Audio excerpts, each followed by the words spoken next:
What is far deadlier than most people realize? Serious.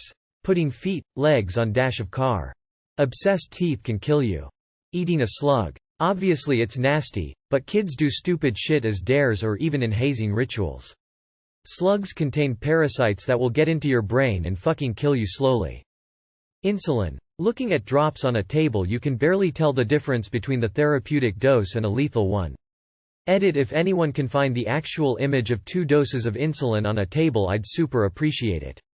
I was going to post the link for reference but I couldn't find it. Fights. People are way too eager to prove who's the bigger badass. Hit someone the wrong way or start something with the wrong person and someone's not going home. Then if the police show up, someone's getting charged. Depending on the severity of the other party's injuries and the word of witnesses, you could be going away for a very long time. Not to mention the civil suites that may bury you in debt. Garage door springs. They will kill you. Stress. Cars. Very interesting how much society has normalized the dangers of the road. We often say things like, "You're more likely to die in a car accident than blank," which is intended to make blank seem safe. But it really tells us how many people are dying in car accidents all the time. Real black licorice root extract contains the natural sweetener glycyrrhizin, which is over 50 times sweeter than sucrose. This ingredient has various pharmaceutical properties. It acts as an expectorant, facilitating removal of mucus from the lungs by coughing, and it increases blood pressure. The latter effect can become significant with a daily consumption of 50 grams or more of licorice candy for as little as 2 weeks. Glycyrrhizin can cause potassium levels in the body to fall, triggering abnormal heart rhythms, as well as high blood pressure, edema, swelling, lethargy, and congestive heart failure in some people. Tylenol. It's actually a lot easier to overdose on than most people realize, and it slowly destroys your liver over a period of days. Not a fun way to die, to put it lightly. Infections can still fuck you up easily if you don't seek medication attention in time. Engulfment and confined spaces. With confined spaces, people usually don't realize that O2 runs out rather quickly. Engulfment because people probably don't think about essentially drowning in non-liquids. Horses. They weigh 1,200 pounds, they're extremely jittery, and they can crush you or kick you to death on accident. And that's just horses in general. Stallions will try to hurt you just to assert dominance. And these are animals that have been known to bite each other's throats out when they fight. Don't mess with horses unless you know what you're doing. Always be careful, even if you do. Falling down. A single mild fall can easily kill you if you happen to land just right. Usually on the back of your head. Trucker here. I've had 2 blood clots in my legs from driving long distances and having my leg pressed against the corner of the seat for hours on end. One almost killed me. Apparently it's very common with truckers. You're supposed to stop and walk around every hour and a half to keep things circulating, which almost nobody does due to time constraints. The same thing happens in gaming chairs. Apparently people forget to move their legs because they're so focused on the game. You don't need to worry so much if you're younger, but if you're a gamer who's a little older, please be aware. Grapefruit juice interacts with a lot of medications and could be very harmful to you depending on the medications you take. Holding your breath while scuba diving. To most people who don't scuba dive it may sound harmless, but if you hold your breath and ascend even a little over a meter you can suffer major lung damage as a result of the gas in your lungs expanding from the lessening pressure. I'm still amazed whenever I go to a cleaning products section and see bleach and ammonia just chilling together. Like, that's a WW1 chemical weapon waiting to happen. Edit. You, unkind potato, left a comment you should check that uses all the science. It's chloramine, not chlorine gas, and there's even a possibility of deadly hydrazine if there's enough ammonia. Science is fun. Standing under waterfalls. Edit to elaborate. Loose rocks or debris from the river or stream above could fall and crush you. Get that UTI handled or get a nasty kidney infection.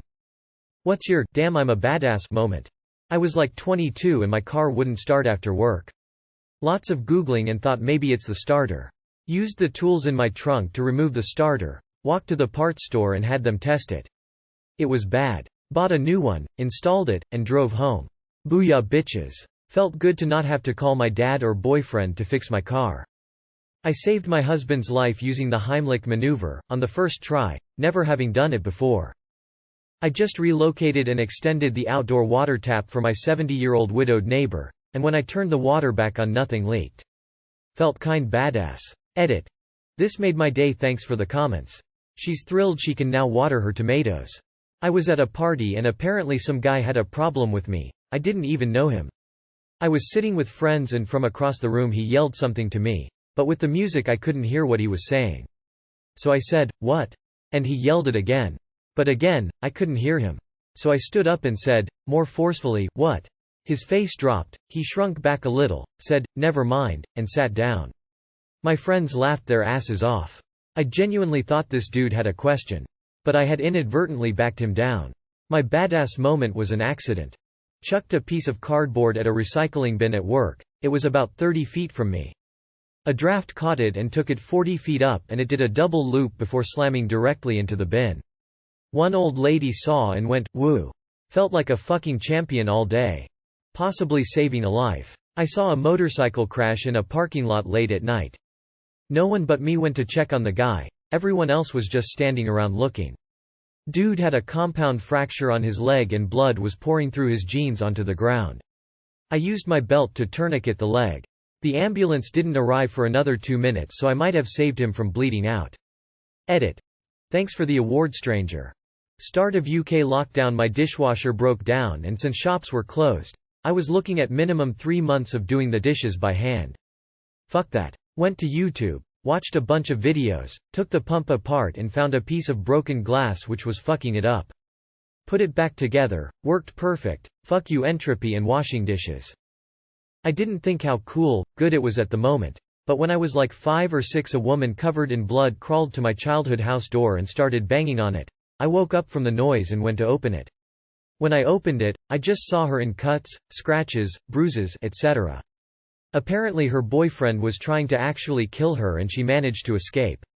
She asked to be let in for safety and I let her in and went to go wake up my mom. When she came out she was shocked to see her and went to clean her wounds a bit and later called the police and ambulance. I didn't fix her wounds or anything, but I'd like to think that I saved her life that day. I went on a snorkeling trip off the coast of Kauai. There was a newlywed couple there that I could tell weren't good in the water. We're out in the water and they're off by themselves and I can see that the wife is crying and the husband has a panicked look on his face. Turns out they didn't realize that skin contracts in water and he lost his wedding ring off his finger. I scan around for a while and find it 30 feet down or so. I run down and get it and give it back to them. They were thrilled. Not as cool as some of the others here, but I was running through a building, down a ramp with polished cement floors, and I somehow ended up falling down on one knee. With my high momentum I managed to slide all the way down the ramp, it was very long, and then kick myself back up into running again. It all happened completely smoothly and it felt like an action scene. I was a senior in high school and I was walking down the hallway where the freshman lockers were. There was a small group of freshmen standing around a locker trying to get it to open, but it was jammed. I stopped and said, "I can get that open for you. Put in the combination." So this petite freshman girl spins the combo and say, "Step back." And then I punched the locker as hard as I could next to the lock. To my everlasting surprise the door popped right open. So I said, "There you go." And immediately walked away. I'm 6 feet 8 inches and a giant dork. So I felt like a super big, cool, tough guy that day. Obese most of my life.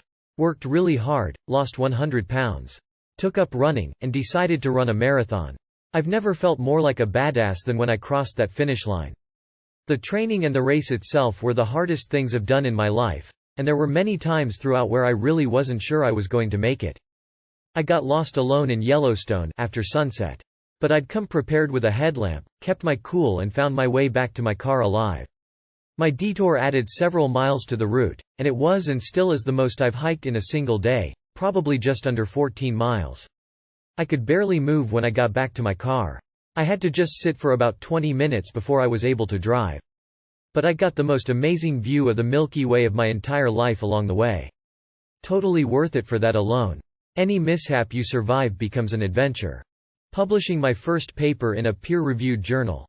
I went to a shop to buy a new bike, and I went there on my old bike. I came back home riding my new bike and by holding the old one with one hand. Everything was going fine, until the bikes abruptly turned sideways and sent me flying over the handlebars. I ducked forward, landed on my shoulder and in a continuous roll, I got back on my feet and did a thumb up to appease a startled passerby. Friend accused me of being passive-aggressive. I replied, which part sounded passive? I don't ever want to come across as passive. When I was like 9 years old, I choke-slammed the neighborhood bully, full WWE style. It was directly under a streetlight, and there were people all around to witness it, because I think someone was having a party. I ran away because I thought I would get in trouble, but the adults, actually teenagers, but being 9 I thought of them as adults, just wanted to give me high fives. And don't worry, the kid was totally fine other than being shaken up. Middle school. I stood after school to play basketball with some other kids. I was just sitting on a bench taking a break when a younger kid, I think it was one of the other kids' little brother, comes up to me and tries to start shit for no reason. Little kid throws a punch at my face, and without missing a beat, I move my arm from resting on the table to catching his fist inches away from my face. I don't say a word and I just let the kid think about what just happened. It takes him a moment to process and then he just walks away like nothing happened. Felt really cool in the moment but none of the other kids saw it. Overcoming a 10-year heroin addiction. 4 years clean in July. I got raped my second week of college by someone who is now a famous athlete. I got up and went to class the next morning. This experience inspired me to double down on my academics and get out as soon as possible. I graduated from Duke in 3 years and was accepted to Stanford Law School at age 20. The day I got the phone call from the dean notifying me of my acceptance was the most gratifying of my life. I fucking made it.